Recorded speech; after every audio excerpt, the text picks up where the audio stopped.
नमस्कार दोस्तों, मेरा नाम है विमल सिंह बालाजी। स्टडी अड्डा में आप सभी का स्वागत है। कस्तूरबा गांधी बालिका विद्यालय की वैकेंसी का नोटिफिकेशन जैसे जैसे अलग अलग जिलों से निकलता जा रहा है, हम आपको सूचित करते जा रहे हैं।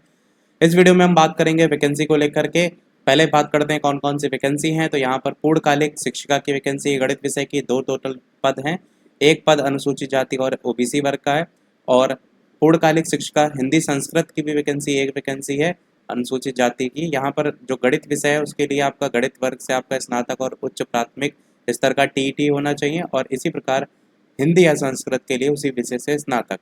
अंशकालिक शिक्षिका की है कंप्यूटर विषय की, टोटल 2 वैकेंसी, एक अनुसूचित जाति और एक ईडब्ल्यूएस। यहाँ पर भी कंप्यूटर विषय से आपका कोर्स होना चाहिए, जैसे पीजीडीसीए या फिर बीसीए या बीएससी कंप्यूटर साइंस, या फिर स्नातक लेवल पर डोइक लेवल का जो सर्टिफिकेट होता है ओ लेवल का, या ए लेवल का डिप्लोमा। अंशकालिक शिक्षिका में शारीरिक शिक्षा की भी वैकेंसी है, जहाँ पर टोटल 2 वैकेंसी हैं, और एक इसमें से दोनों की दोनों अनारक्षित की हैं। अच्छा, एज सभी के लिए 25 से 45 वर्ष है। स्काउट गाइड और शारीरिक शिक्षा, बीपीएड, सीपीएड और डीपीएड आदि उपाधि। लेखाकार की वैकेंसी टोटल 3, जिसमें से एक अनुसूचित जाति और 2 ओबीसी वर्ग की है। यहाँ पर स्नातक वाणिज्य तथा एमएस ऑफिस पर, स्नातक मतलब ग्रेजुएशन आपका कॉमर्स से होना चाहिए, और एमएस ऑफिस पर कार्य करने का ज्ञान होना चाहिए। डोइक लेवल या समकक्ष संस्था से कंप्यूटर शिक्षा में ओ लेवल डिप्लोमा अथवा समकक्ष अन्य योग्यता की दिशा में अभ्यर्थी का चयन में वरीयता दी जाएगी। तो ये तो मेन है आपका एमएस ऑफिस पर काम और स्नातक वाणिज्य वाला। परंतु ये जो बात के सर्टिफिकेट है ये वरीयता देने को लेकर के हैं।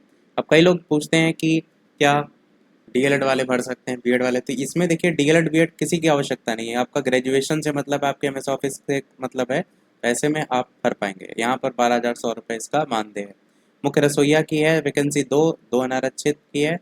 और सहायक रसोइया की 6 वैकेंसी, 5 अनारक्षित, 1 ईडब्ल्यूएस। चपरासी की 3 वैकेंसी, 2 अनारक्षित, 1 ईडब्ल्यूएस। सभी के लिए कक्षा 8 उत्तीर्ण मांगा जाता है, और अभ्यर्थी की शारीरिक अक्षमता और संक्रमण रोग से ग्रस्त जो है वो नहीं होना चाहिए। ये वैकेंसी निकली कहाँ से? तो सुल्तानपुर से वैकेंसी निकली है।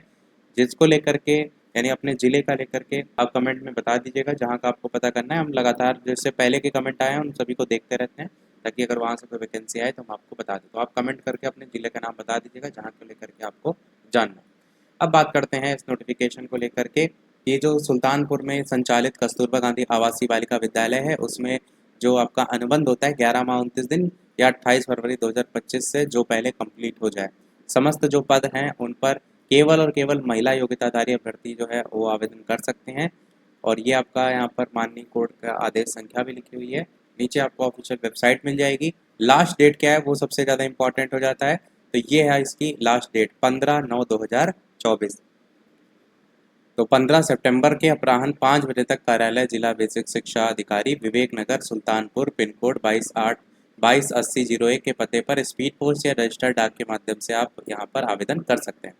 आवेदन पत्र के साथ साथ अपनी 2 स्वप्रमाणित फोटो, समस्त शैक्षिक अंक पत्र, प्रमाण पत्र, अनुभव प्रमाण पत्र, Aadhaar card, TET, upper primary level का टेट वगैरह जो है वो, जो भी वांछित प्रमाण पत्र की स्वप्रमाणित छाया प्रतियाँ, अपना पता लिखे 2 लिफाफे स्पीड पोस्ट अथवा रजिस्टर्ड डाक के माध्यम से निर्धारित शुल्क के डाक टिकट लिखे हुए आप अवश्य संलग्न करें।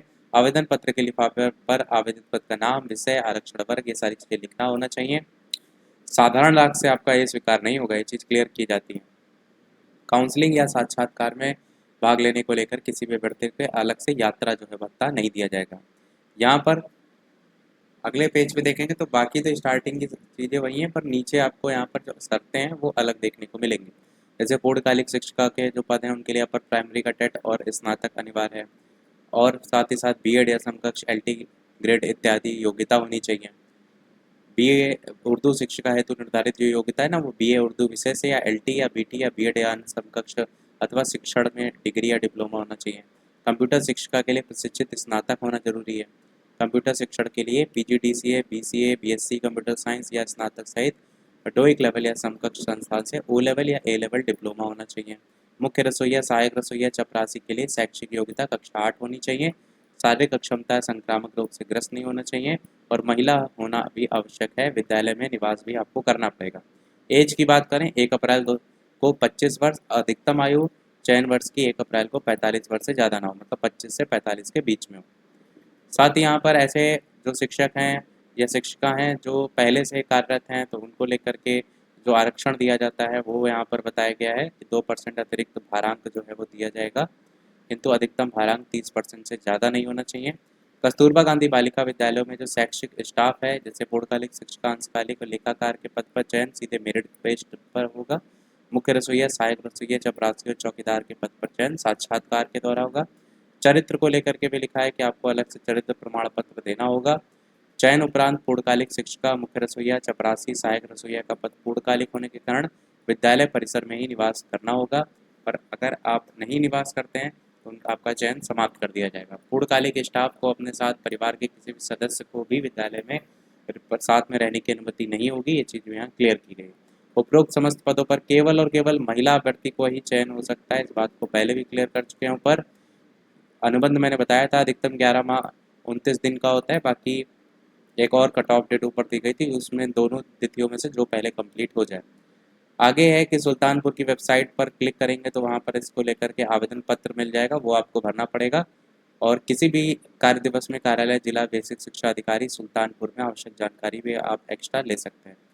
लिफाफे पर ऊपर मोटे अक्षरों में कस्तूरबा गांधी आवासीय बालिका विद्यालय में पद, विषय, जाति, वर्ग के लिए आवेदन किया जा रहा है, तो ये सारी चीज़ें क्लियर तरीके से लिखी होनी चाहिए।